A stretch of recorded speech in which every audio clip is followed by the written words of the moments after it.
Hey everyone, welcome back to our channel. If you're new here, please subscribe. I'd really love that if you're returning. How you doing? Grab your coffee, maybe a snack or two. Chocolate chip cookies, that's where it's at today. So, we have quite a bit of things to talk about today, all right? So let's get into it. So I have a few pictures that I'm going to share with you, and then we're going to get into the dirt, all right? So this subscriber, she said there's a product sold in stores. She found it at Walmart in the pet section called Horse and Mane Shampoo and Conditioner. It's cheap, super awesome. So have people check it out to use on your hair. And yeah, I have used this and it's really good, especially if you have hair like mine. It's really good. So it's kind of like, you know, it's deep conditioning. I will say that. Okay, it's deep conditioning. So here you go.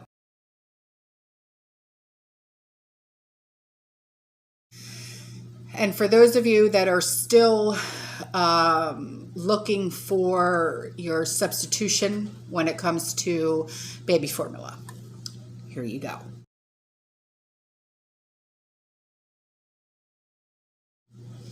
And a subscriber brought up a really good point. And if you remember when we were younger in school, okay, do you all remember taking home ec? I remember taking home ec when I was, you know, 8th grade, 7th grade, 8th grade, okay? But we're going back to the 80s, you know. And they don't have that in schools anymore. Well, at least down here they don't, okay?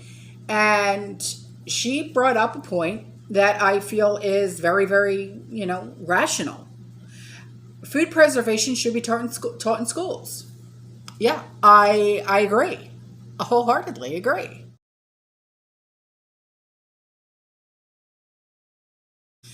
Okay, so let's get into the dirt, shall we?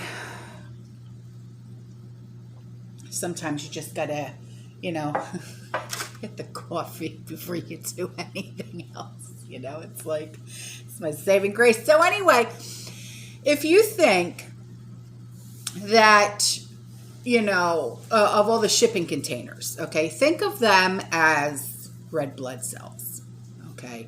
The jamming up of these containers at the lockdown ports in China is the equivalent to a blood clot in the human body. For an individual or a society, okay, to survive and thrive, resources must smoothly flow and be distributed across the system. Now, clot shots, right? They've been killing people by blocking that flow.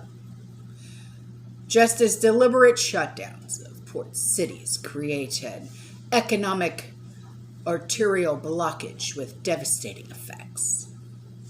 It's fascinating that the globalists, in their desire to tear down human civilization and achieve mass extermination on a global scale, have resorted to the same exact practice at both the nanotechnology biological scale as well as the global macro scale.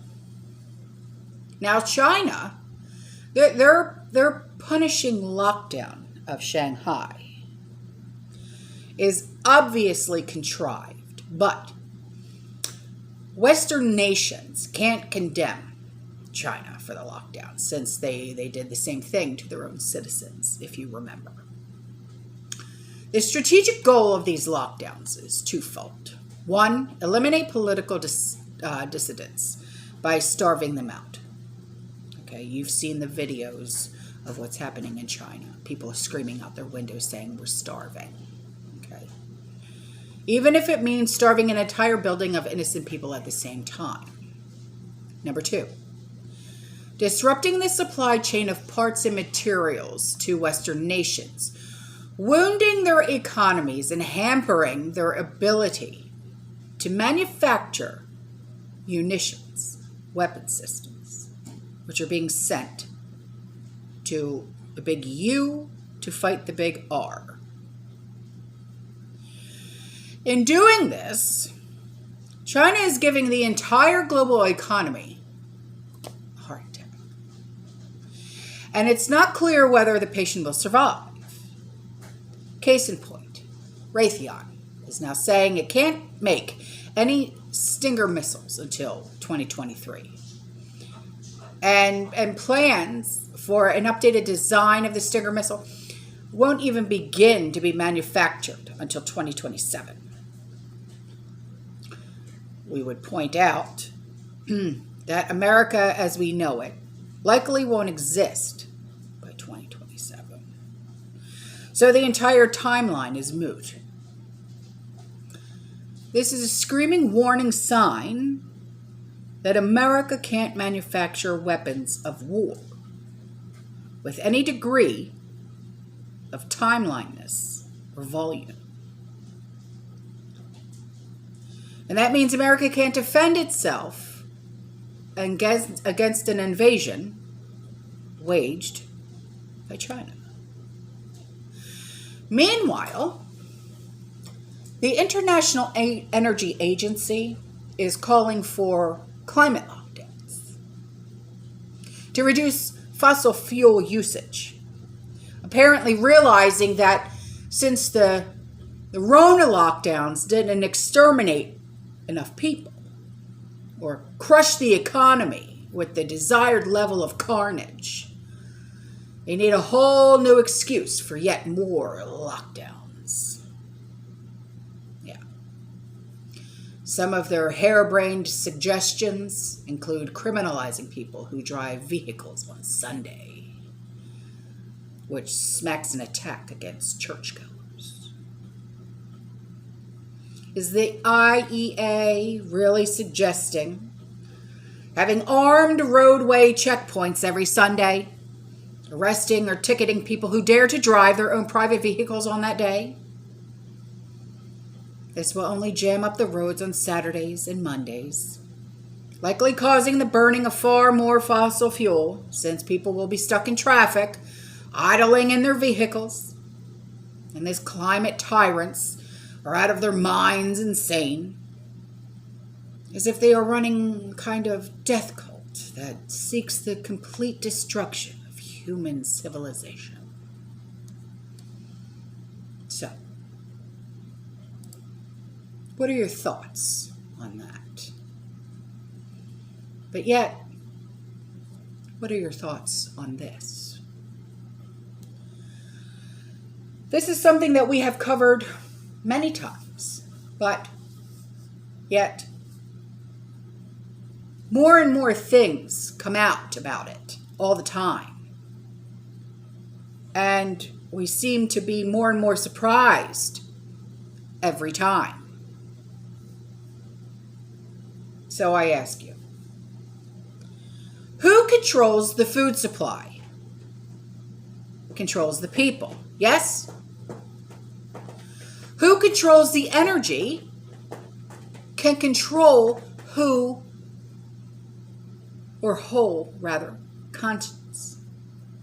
Who controls the money controls the whole damn world. The famous quote by Henry Kissinger is ringing more and more true by the week, or shall I say by the day. The globalists already control the majority of the money, are moving ever so swiftly to convert the energy system over into systems that are all invested in and have been taking drastic measures to control the food industry while running much of it under the radar. If they control the seeds, they control the food. If they control the food, then they can use the digital ID to control the consumer access to the food. While a rush of fires suddenly destroy food processing, meat, and fertilizer plants during a time where farmers are hurting and supply chains issues are kicking in, an entire traceable food infrastructure system has already been built in multiple cities, and it's making its way across the globe. Imagine a day where farmers, markets no longer exist. You can't drive over to your local farmer to buy produce or cuts of meat. Nay, nay. And the only food growing outside of the globalist secured indoor vertical farming and lab-grown meat facilities is on your windowsill, in your garden, or your greenhouse.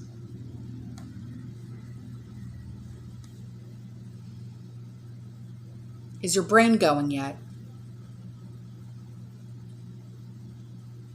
Oh, how about this?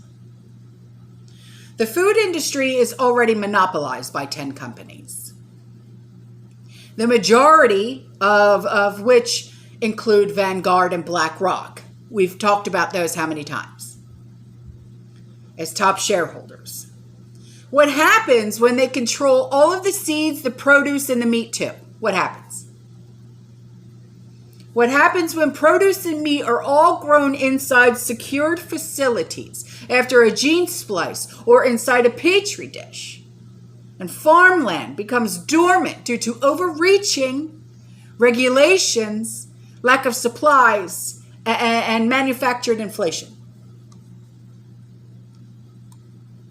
In 2014, during the Obama administration, Congress established the Foundation for Food and Agriculture Research Act, or FFAR, through the Farm Bill, which ultimately created a nonprofit organization outside of the government with a $200 million kickoff from taxpayer dollars and additional millions in support from guess who?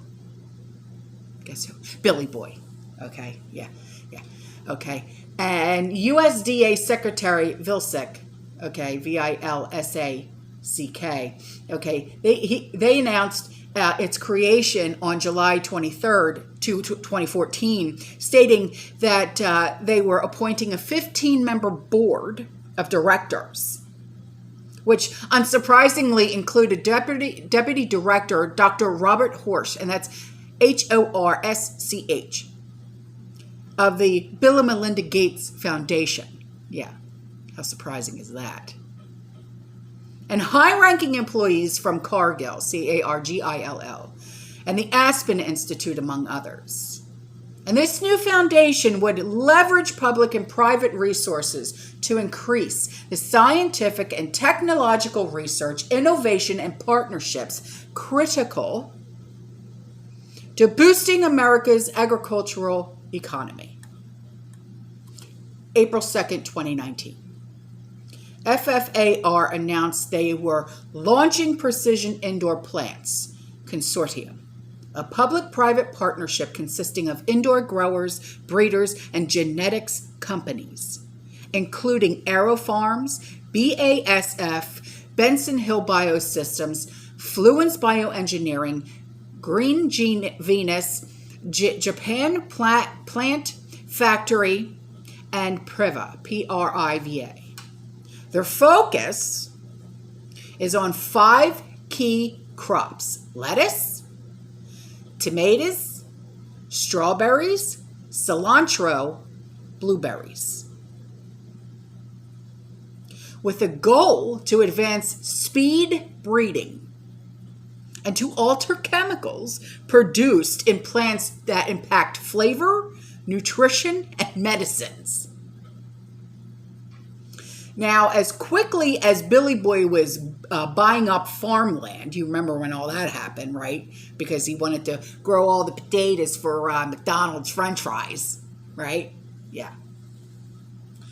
Money began pouring into the new future of food. Urban vertical indoor farming, where they claim the masses will eventually migrate to, and according to research and markets, the global vertical farming market was valued at $5.5 billion in 2020 and is projected to reach $19.86 billion in 2026. Now, these growing facilities are astronomical in size, as far as their ability to serve millions of people. For example, the Bowery Farming is in the process of building their newest smart facility in Arlington, just outside of Dallas, which will be capable of serving 16 million people within a 200-mile radius. Now, Billy Boy insists that droughts and climate change is destroying our ability to farm, and that the future will consist of populations moving into metropolitan cities, where indoor vertical farming is necessary to feed people. If this is the case, why has he acquired 242,000 acres of farmland over the past decade, while simultaneously investing in indoor vertical farming?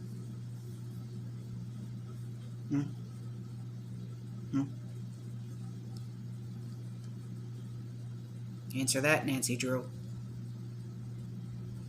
Who gets to sit at the table with healthy produce served up by Billy Boy while the rest of the population eats gene-edited produce from lockdown facilities delivered to their local grocery store and accessed only through a digital ID? Huh? Meanwhile, the Consultative Group of International Agricultural Research holds the world's largest private seed banks, consisting of 10% of the worldwide germplasm across the globe, which is controlled by the Bill and Melinda Gates Foundation, okay, Rockefeller, Ford Foundations, the World Bank, managing 768,576 accessions of hijacked farmer seeds. Now, once the future of food through vertical farming took root, by August 2020, Monsanto and Bayer and Singapore's sovereign fund Temasek, it's Temasek, okay, they launched a $30 million startup called Unfold, which develops new vegetable seed varieties tailored to vertical farms. Now, Bayer, they licensed the rights to seed germplasm from their vegetable portfolio. All right. Now, by 2021, they leased a 12,000 square foot laboratory research building in Davis, California. But don't worry. No, don't worry. Rather than genetically modifying and inserting a gene into the DNA strand, like how Monsanto operated, acquired by Bayer in 2018, by the way, they only intend to cut a gene, still modifying its DNA. Perhaps this can be done in an effective and beneficial way by the hands of those behind all the 2030 UN agendas. And it gives one great pause, and GMOs already account for 75 to 80% of the food that Americans consume anyway. Yeah. How's that grab you? You know, there are already over 100 companies in the Sacramento area working on seed development. So it should come as no surprise that the University of California is developing a plant-based, all right, in the hopes that farms can grow edible lettuce. Yeah. Grow your own food. All right, that's what this is coming down to. Grow your own food. Don't eat this garbage. All right? Yeah, it sounds delicious, don't it? Yeah. As with so many exciting projects as like this, you know, the National Science Foundation, they granted $500,000 for this gem. Yeah, and it's so exciting, isn't it? No. All right, guys, that's all for this video. I love you. I'll see you in the next one. You stay safe. You stay positive. You keep prepping. Start your gardens. All right, so you don't end up eating this shite. All right, and as always, fear less. Ciao.